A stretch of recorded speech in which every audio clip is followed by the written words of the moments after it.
चलिए आज हम करते हैं क्लास 10th मैथ्स का चैप्टर अरिथमेटिक प्रोग्रेशन का एक बहुत ही इंपॉर्टेंट क्वेश्चन। ये जो क्वेश्चन है काफी इंपॉर्टेंट है, थोड़ा सा टफ भी है, तो आपको इसको अच्छी तरीके से समझना पड़ेगा। ठीक है, तो क्वेश्चन में हमसे कहा गया है the sum of the first 7 terms of an A P is 63 and that of its next 7 terms is 161, find the A P. तो क्वेश्चन में हमसे कहा गया है एक एपी है जिसके फर्स्ट 7 टर्म्स का सम हमें गिवन है 63 एंड नेक्स्ट 7 टर्म्स का सम हमें गिवन है 161।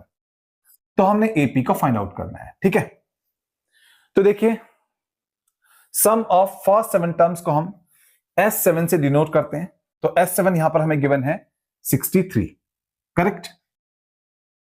एंड जो हमारे पास में सम ऑफ नेक्स्ट 7 टर्म्स होगा उसे हम डिनोट करेंगे S14 माइनस S7 से। S7 हमारा होता है सम ऑफ फर्स्ट 7 टर्म्स, S14 हमारा होता है सम ऑफ फर्स्ट 14 टर्म्स। तो जब हम सम ऑफ फर्स्ट 14 टर्म्स में से सम ऑफ फर्स्ट 7 टर्म्स को माइनस कर देंगे तो हमारे पास में सम ऑफ नेक्स्ट 7 टर्म्स आ जाएगा। तो S14 माइनस S7 हमारा हो जाएगा सम ऑफ नेक्स्ट 7 टर्म्स एंड ये हमें यहां पर गिवन है 161, करेक्ट। तो यहां पर ये हमारा फर्स्ट इक्वेशन बन गया है ना। अब हम इस फर्स्ट इक्वेशन को यहां पर लेते हैं, तो लिखते हैं from equation first. Equation first हमारा है S7 इक्वल्स टू 63। अब देखिए हमें Sn का फॉर्मूला तो अच्छी तरीके से आता ही है। Sn हमारा यानी कि सम ऑफ n टर्म्स होता है n/2 twice of a plus n-1b, है ना।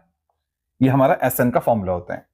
तो इस फॉर्मूले से हमारा S7 हो जाएगा 7/2 twice of a plus 7-1b, correct. तो Sn के इस फॉर्मूले से S7 हमारा हो जाएगा, Sn के इस फॉर्मूले से S7 हमारा हो जाएगा 7/2 twice of a plus 7-1b equals to में 63 तो है ना। अब हम जो ये 7/2 है ना, इसे हम लेफ्ट से राइट में लेकर के जाएंगे। ठीक है, तो जब हम इसको लेफ्ट से राइट में लेकर के जाएंगे तो ये 63 के साथ में रेसिप्रोकल होकर के मल्टीप्लाई हो जाएगा एंड लेफ्ट हैंड साइड में हमारे पास में बचेगा, यहां पर बचेगा ट्वाइस ऑफ a, 7-1 होता है 6 एंड d इंटू में d, फिर इक्वल्स टू में यहां पर हमारे पास में 63 है। तो जब 7/2 लेफ्ट से राइट में आएगा तो यहां पर राइट हैंड साइड में आकर के रेसिप्रोकल होकर के यानी कि 2/7 होकर के 63 के साथ में मल्टीप्लाई हो जाएगा।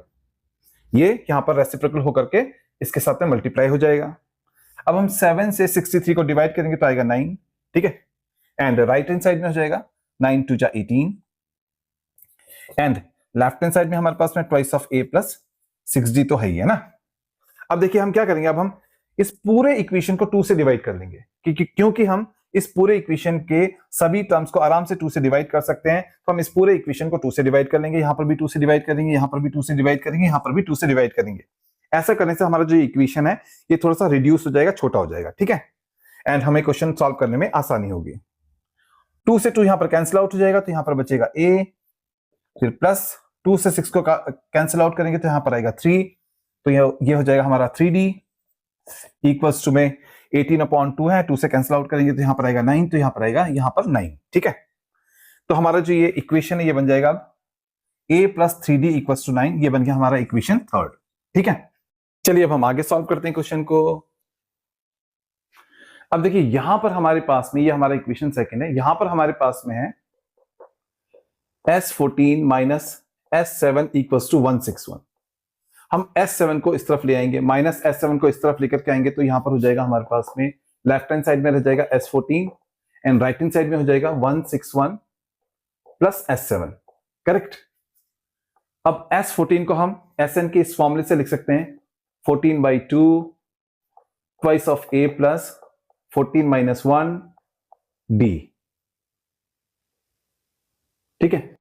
एंड इक्वल्स टू में हमारे पास में है 161 प्लस S7 का वैल्यू हमारे पास में है 63, तो S7 की जगह पे लिखेंगे 63, करेक्ट। अब इसे कैंसिल आउट करेंगे तो यहां पर आएगा 7, ठीक है। तो यहां पर ये 7, फिर यहां पर है ट्वाइस ऑफ a, 14-1 ये हो जाएगा 13 इंटू में d तो है ही है, फिर इक्वल्स टू। अब हम इन दोनों को ऐड करेंगे तो 1 + 3 हो जाएगा 4, 6 + 6 12 हो जाएगा, तो 1 यहाँ पर कैरी हो जाएगा, तो 1 + 1 2 हो जाएगा, तो ये हो जाएगा 2 to 4 इन दोनों को ऐड करके। ठीक है, अब हम 7 को ना लेफ्ट से राइट में लेकर के आएंगे, तो यहाँ पर ये नीचे डिवाइड में आ जाएगा, तब लेफ्ट हैंड साइड में रह जाएगा twice of a + 13d equals to 2 to 4 upon 7।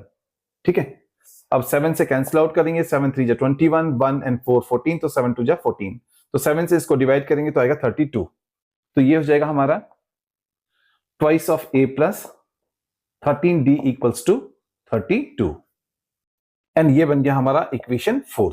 ठीक है, अब हम क्या करेंगे, अब हम इक्वेशन 3 को लेंगे। ठीक है, इक्वेशन 3 को हम 2 से मल्टीप्लाई करेंगे ताकि यहां पर 2a बन जाए। फिर जब ऐसा हो जाएगा, इक्वेशन 3 को 2 से मल्टीप्लाई करके हम इक्वेशन 4 में से माइनस कर लेंगे, तो लिखते हैं यहां पर हम इक्वेशन 4 में से माइनस करेंगे 2 इंटू इक्वेशन 3 को। ठीक है, ये जो इक्वेशन 3 है इसको हम 2 से मल्टीप्लाई करेंगे, इक्वेशन 4 में से माइनस करेंगे। ठीक है, तो इक्वेशन 4 हमारा यहां पर है 2a + 13d equals to 32, and equation 3 यहां पर हमारे पास में है a + 3d इक्वल्स टू 9, इसे हम 2 से मल्टीप्लाई करेंगे तो यहां पर हो जाएगा 2a, प्लस जब इसको 2 से मल्टीप्लाई करेंगे तो ये हो जाएगा 6d, फिर जब इसको 2 से मल्टीप्लाई करेंगे तो यहां पर हो जाएगा 18। तो हमने इक्वेशन 3 को 2 से मल्टीप्लाई करके यहां पर लिख लिया, इक्वेशन 4 में से अब इसको हम सब्ट्रैक्ट करेंगे, माइनस करेंगे। ठीक है, तो देखिए 2a यहां पर ये प्लस का साइन है, माइनस कर रहे हैं तो साइन चेंज हो जाएगा, तो ये कैंसिल आउट हो जाएगा। यहां पर ये प्लस का साइन है, ये चेंज हो जाएगा, माइनस हो जाएगा, है ना, तो 13 - 6 हो जाएगा 7, तो यहां पर हो जाएगा 7d। फिर यहां पर ये प्लस का साइन है, ये चेंज हो जाएगा तो माइनस हो जाएगा। 32 में से 18 को माइनस करेंगे तो 12 में से 8 गया 4 आएगा, एंड यहां पर बचेगा 2, 2 में से 1 गया तो यहां पर आएगा 1। ठीक है, अब हम दोनों साइड को 7 से डिवाइड कर लेंगे, 7 से डिवाइड हो सकता है, 7 से ये 7 कैंसिल आउट हो गया, 7 से इसको कैंसिल आउट करेंगे तो यहां पर आएगा 2, तो हमारे पास में d का वैल्यू कितना आ जाएगा, 2 आ जाएगा। ठीक है, देखिए यहां पर हमारे पास में d का वैल्यू आ गया 2। अब हम d की इस वैल्यू को ना यहां पर इक्वेशन 3 में पुट कर देंगे। ठीक है, तो लिखते हैं put d equals to 2 in equation 3। Equation 3 में हम इसको पुट करने जा रहे हैं, हाँ, d की वैल्यू को। अब देखिए इक्वेशन 3 यहां पर हमारे पास में है a + 3d इक्वल्स टू 9। हमने d की जगह पर पुट करना है 2, तो d की जगह पर यहां पर आ जाएगा 2। ठीक है, यहां पर आ जाएगा 2। अब यहां पर है a एंड 3 × 2 यहां पर हो जाएगा 6। ठीक है, हो जाएगा 6 इक्वल्स टू 9, तो है ये 6 को इस तरफ लेकर के आओ तो हमारे पास में a का वैल्यू हो जाएगा 9 - 6, तो a का वैल्यू यहां पर हमारे पास में हो जाएगा 3, तो a आ जाएगा हमारे पास में 3। तो देखिए हमारे पास में a का वैल्यू भी आ गया, d का वैल्यू भी आ गया, है ना, तो जब a का वैल्यू भी आ गया, d का वैल्यू भी आ गया, तो अब हम आराम से AP को कंस्ट्रक्ट कर सकते हैं, बना सकते हैं। तो हम लिखेंगे जो AP होगा, जो AP हमारा होगा वो हो जाएगा, AP में हम फर्स्ट टर्म a को सबसे पहले यहां पर लिखेंगे 3। ठीक है, सेकंड टर्म हमारा होता है a + d। सेकंड टर्म आपने याद रखना है कि a + d होता है, तो 3 + 2 5 हो जाएगा यहां पर, करेक्ट। सेकंड टर्म हमारा हो गया a + d, यानी कि 3 + 2 हो जाएगा 5। थर्ड टर्म कैसे बनाते हैं, थर्ड टर्म अगर हम चाहिए तो हम बनाएंगे, थर्ड टर्म a3 हमारा होता है a + 2d, है ना, तो a यहां पर हमारे पास में 3 है, फिर 2d करना है तो d यहां पर हमारे पास में 2 है, तो 2 × 2 हो जाएगा, d की जगह पर 2 आएगा, तो ये हो जाएगा 3 + 4 7, तो थर्ड टर्म हमारा हो जाएगा 7। अगर हमें फोर्थ टर्म चाहिए तो वो होता है a + 3d, है ना, a हमारा कितना है, a हमारा 3 है, फिर यहां पर 3, फिर d कितना है 2 है, तो इनटू में 2 आएगा, तो ये 3 है, और 3 × 2 = 6 ये हो जाएगा, तो ये हो जाएगा 9, तो फोर्थ टर्म हमारा यहां पर हो जाएगा 9। ठीक है, इसी प्रकार से आगे टर्म्स आते रहेंगे तो हमारा AP यहां पर कंस्ट्रक्ट हो जाएगा।